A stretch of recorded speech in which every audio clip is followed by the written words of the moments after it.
안녕하십니까? 오늘 여러분과 함께 나눌 책은 2014년도 분도 출판사에서 출간된 존 헨리 뉴먼 추기경의 생애와 메시지를 담은 평화가 아니라 칼을이란 책입니다.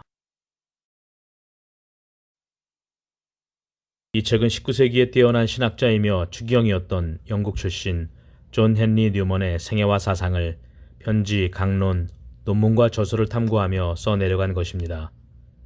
무관심이 관용으로 포장되고 신조에 대한 믿음이 종교적 광신으로 변질될 수 있는 시대에 안개 속을 뚫고 나가며 흔들림 없는 충실을 온 존재로 보여준 한 인간을 만나볼 수 있습니다. 뉴먼은 원래 영국 성공의 사제로 1830년대 영국 교회 세신운동인 옥스포드 운동을 이끈 사람이었습니다. 1845년 46세의 늦은 나이로 가톨릭으로 개종하고 1879년 추기경 자리에 오르며 뛰어난 지성과 올곧은 태도, 고결한 영성을 바탕으로 진리를 찾는 많은 이들에게 충실한 길잡이 역할을 해준 인물입니다. 그는 2019년 10월 13일 프란치스코 교황에 의해서 시성되어 성인 반열에 올랐습니다.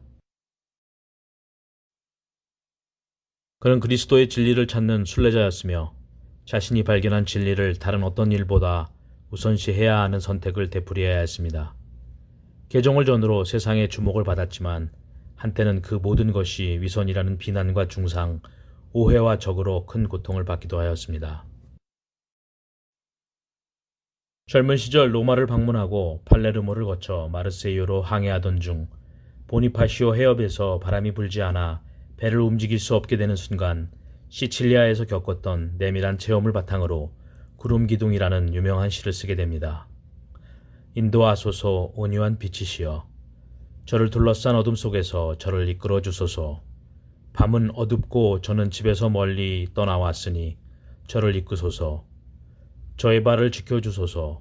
나는 먼 곳을 보기를 원하지 않나이다. 다만 한 걸음이면 족하나이다. 이 시는 나중에 유명한 성가인 이끌어 주소서의 가사가 됩니다. 그는 천국에 대해 다음과 같이 언급했습니다. 천국은 우리 스스로 준비해야 하는 어떤 것이자 하느님이 준비한 어떤 것이다. 우리를 준비시켜주는 방법을 가장 잘 아는 쪽이 우리 자신인지 아니면 하느님인지 따져볼 필요는 없다. 하느님의 방법이 늘 최선이라는 것을 신앙은 우리에게 알려준다. 사랑하는 사람을 잃은 이에게 그분은 당신이 충분히 견뎌낼 만한 적당한 고통보다 티끌만큼도 더 많은 고통을 주시지 않을 것임을 믿으십시오.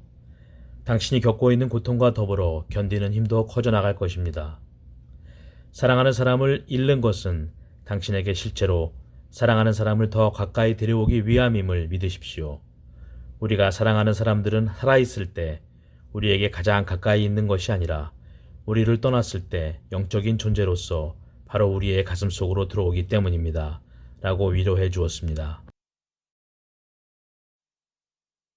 성체는 그의 신앙생활의 중심이었으며 성체 앞에 제대로 무릎을 꿇지 않거나 영성체 때 경외심이 부족한 신자들을 개탄하며 모든 것을 잃어버렸다고 생각하는 큰 어려움에 처해 있을 때에도 당신이 성체 안에 주님을 모시고 있다면 여전히 모든 것을 가지고 있는 셈입니다. 잃은 것이 무엇이든 당신이 그분을 잃지 않았다면 아무것도 잃은 것이 아닙니다. 라고 이야기해 주었습니다.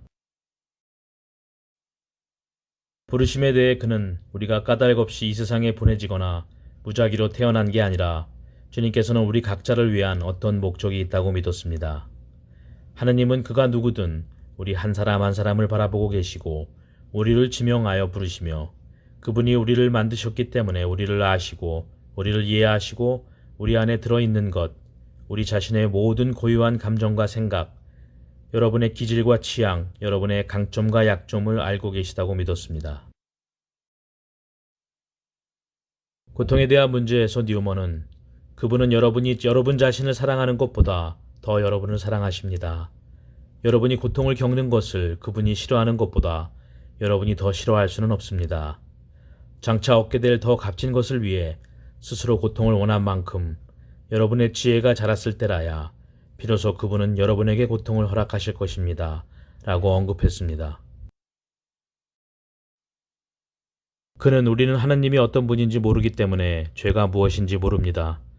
하느님이 어떤 분인지 알고 나서야 우리는 비교해 볼 기준을 가지게 됩니다.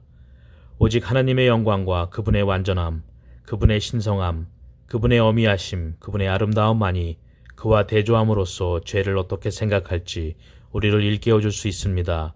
라고 죄에 대한 견해를 제시했습니다. 뉴먼은 부활에 대해서 그때는 우리가 우리의 주님과 같게 될 것입니다. 그분이 그때 가지셨고 지금 가지고 계신 것과 같은 영광스러운 몸을 우리도 가질 것이기 때문입니다. 마지막 날에 우리는 살과 피를 벗어버리고 실제로 똑같은 몸이지만 썩지 않는 영적인 몸인 우리의 몸을 받을 것입니다. 하느님이 우리를 비춰주시고 감싸주실 것이기 때문에 우리는 두려워할 것도 난처할 것도 전혀 없을 것입니다. 라고 신자들을 격려했습니다. 그는 한 강론에서 우리는 후퇴함으로써 앞으로 나아갑니다. 우리는 떨어짐으로써 올라갑니다. 우리는 고통당함으로써 정복합니다. 우리는 침묵으로 설득합니다. 우리는 아낌없이 줌으로써 풍요해집니다. 우리는 온유함으로써 땅을 물려받습니다. 우리는 슬퍼함으로써 위로를 얻습니다.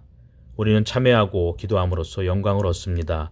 라는 유명한 말을 남겼습니다. 그는 생의 마지막에 하나님은 나를 저버린 적이 없으며 그분은 한결같이 믿을 만한 나의 하나님이었다. 나 또한 한결같이 믿을 만한 그분의 착하고 충실한 종이었다.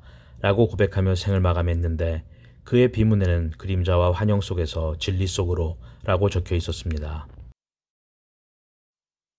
고난 속에서도 잊지 않고 그를 인도해 주셨던 주님에 대한 간절한 고백과 감사가 배어있는 뉴먼의 삶처럼 그는 늘 진리가 어디로 이끌던 그 진리를 따라갔다. 그는 아마 하나님의 빛을 받아 하늘에서 가장 환하게 빛나는 별이 되어 오늘도 우리를 주님께로 인도하고 있다고 확신한다. 이 책의 저자 펠리시티 오브라이언은 가톨릭 주간지 더 유니버스와 런던에 있는 독립방송공사 출판부에서 일했습니다. 17년 동안 런던 서더크 교구의 로마 가톨릭 대주교 마이클 보웬 대주교와 케빈 맥도날드 대주교의 개인 비서였으며 2008년에는 교황 비오 12세에 관한 논문으로 런던 킹스 칼리지에서 신학 및 종교학 박사학위를 받았습니다.